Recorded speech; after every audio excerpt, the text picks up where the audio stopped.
Hello student. आज हम बात करेंगे क्या पादप पोषक तत्व जो चल रहा था। पादप पोषक तत्व, ठीक है। इसके बारे में दो क्लासें हो गई थी जिसमें कि हमने पिछली क्लास में बात कर लिया था क्या गतिशीलता मृदा में और प्लांट में। आज हम बात करेंगे क्या जो प्लांट न्यूट्रिएंट होते हैं, क्या प्लांट न्यूट्रिएंट, ठीक है। इनकी डिफिशियंसी के बारे में, किसके deficiency, indicator plant, indicator plant कौन से होते हैं, ठीक है। कहने का मतलब फील्ड में हमारे कौन से पोषक तत्व की कमी है हम प्लांट के माध्यम से कैसे जानेंगे। जैसे कि आपका हो गया क्या नाइट्रोजन, क्या हो गया नाइट्रोजन हो गया। तो नाइट्रोजन किन पौधों से हम जान सकते हैं कि हमारी फील्ड में कमी है। तो आपका हो गया क्या कॉलीफ्लावर हो गया, और हो गया क्या कैबेज, ठीक है। नाइट्रोजन को हम इससे जान लेंगे, फास्फोरस यानी कि पी, इसको हम रैप सीड के माध्यम से, रैप सीड इसका इंडिकेटर प्लांट क्या होगा रैप सीड होगा। फिर पोटास, पोटास के लिए आलू जो है इंडिकेटर प्लांट का कार्य करता है। फिर उसके बाद है आपका कैल्शियम, कैल्शियम के लिए कौन से इंडिकेटर प्लांट होंगे, तो वो होगा आपका कॉलीफ्लावर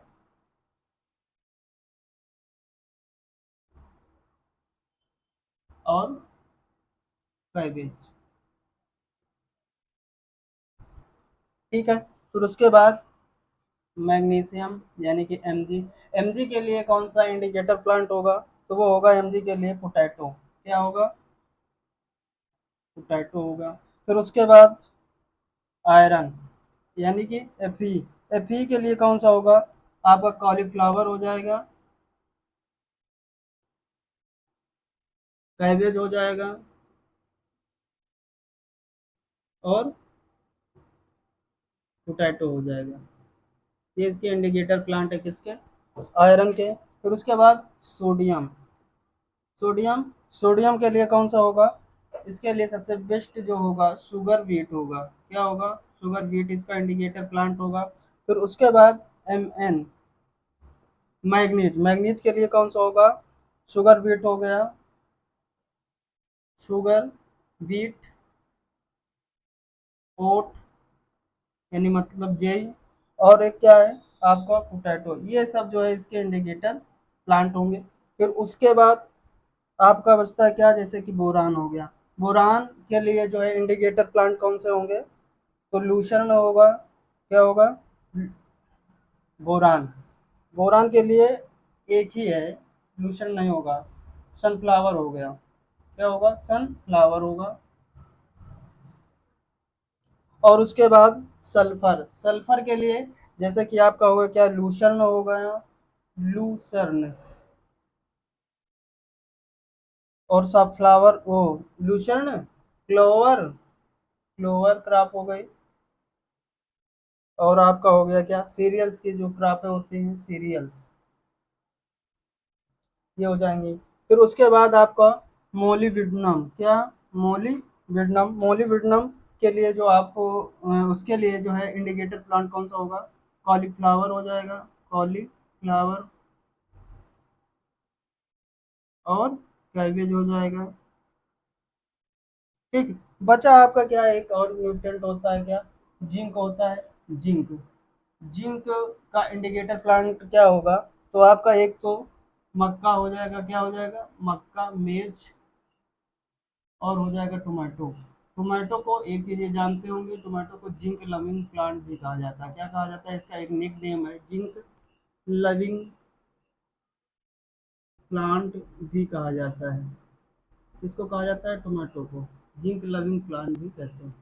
तो इतनी बात हो गई, यानी कि ये क्या है नाइट्रोजन के इंडिकेटर के लिए क्या है कॉलीफ्लावर और कैबेज हो गया, फास्फोरस के लिए रैपसीड है, और पोटास के लिए आलू, कैल्शियम के लिए कॉलीफ्लावर कैबेज हो जाएगा, और मैग्नीशियम के लिए पोटैटो हो जाएगा, और Fe के लिए कॉलीफ्लावर, कैबेज, पोटैटो। सोडियम के लिए सबसे बढ़िया जो इंडिकेटर प्लांट होगा वो होगा शुगर बीट। मैग्नीज के लिए शुगर बीट हो गया, ओट हो गया, पोटैटो हो गया। बोरान सबसे बढ़िया सनफ्लावर होगा इंडिकेटर प्लांट। सल्फर के लिए लूशर्न है, क्लोवर है, सीरियल्स है, और मोलिब्डेनम के लिए कॉलीफ्लावर और कैबेज। जिंक के लिए आपने जान ही लिया है क्या है, मेज और टोमेटो। क्लियर। फिर इसके बाद हम बात करते हैं क्या,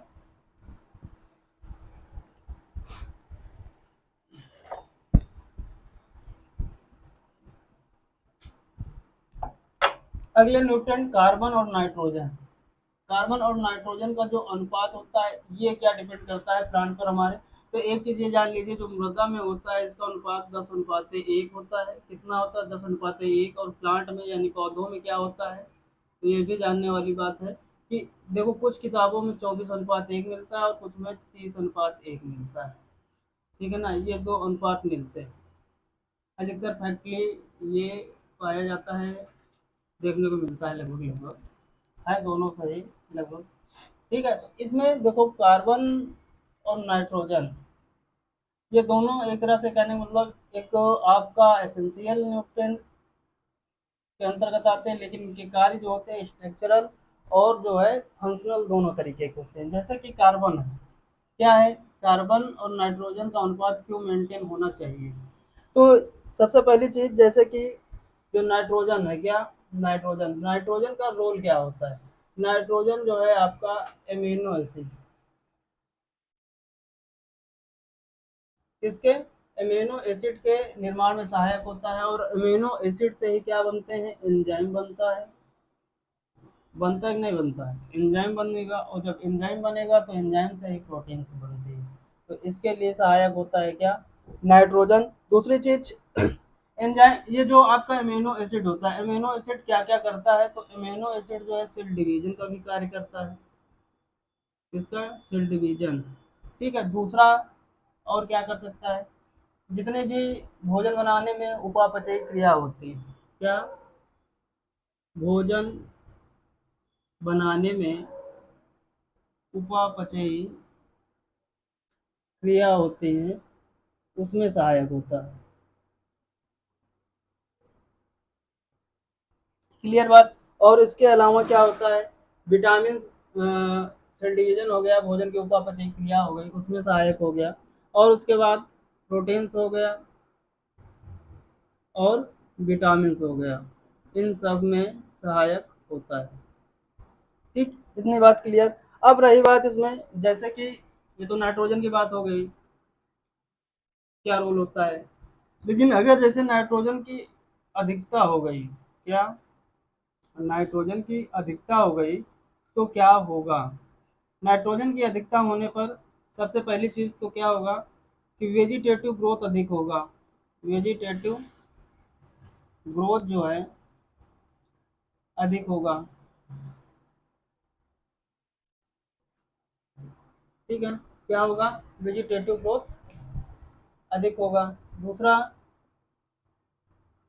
क्या होगा कि इसमें जो है जब अधिक होगा तो टीएसएस अधिक होगा, वो यानी टीएसएस कम बनेगा।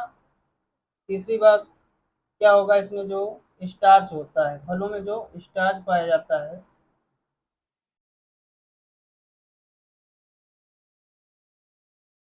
वो जो है कम होगा। क्या होगा, कम होगा, स्टार्च भी कम होगा नाइट्रोजन की वजह से। और क्या होगा, जब वेजिटेटिव ग्रोथ अधिक होगी तो इसमें एल्ड भी कम होगी जाके, क्या, एल्ड भी कम होगी, उपज कम होगा। अच्छा, इसी में अगर कह दिया जाए कि नाइट्रोजन अगर कम होता है तो क्या होगा, पौधा जो है प्लांट आपका ड्वार्फ हो जाएगा। और जब ड्वार्फ होगा तो स्वाभाविक सी बात इसमें भी एल्ड कम होगी जाके, क्या होगा जाके, एल्ड आपकी कम होगी जाके। दूसरी चीज जो मेचुरेशन होगा, परिपक्वता होगी, अर्ली होगी, क्या होगी, अर्ली होगी अगर कमी हो जाती है तो। बात समझ में आई। इसलिए कार्बन और नाइट्रोजन का रेशियो जो है बहुत ही आवश्यक होता है। फिर बात करते हैं कि इसमें जो है इतना हो गया, उसके बाद थोड़ा सा देख लेते हैं क्या, ये जो कार्बन होता है, कार्बन अगर कार्बन की कमी होती है तो क्या होगा, कार्बन की कमी होने पर दाना जो है कम बनेगा, दाना कम बनेगा, हल्का बनेगा, ठीक है ना। और जो फ्रूट का साइज, वो जो यानी कि ग्रेन का साइज होगा, दाने का आकार होगा, वो भी आकार छोटा होगा, दाने का आकार क्या होगा, छोटा होगा। और क्या हो सकता है, दाने का आकार छोटा हो सकता है, और फल भी कम बनेंगे, फल भी या दाना कम बनेगा, ठीक है। तो ये कुछ बातें थी, क्लियर।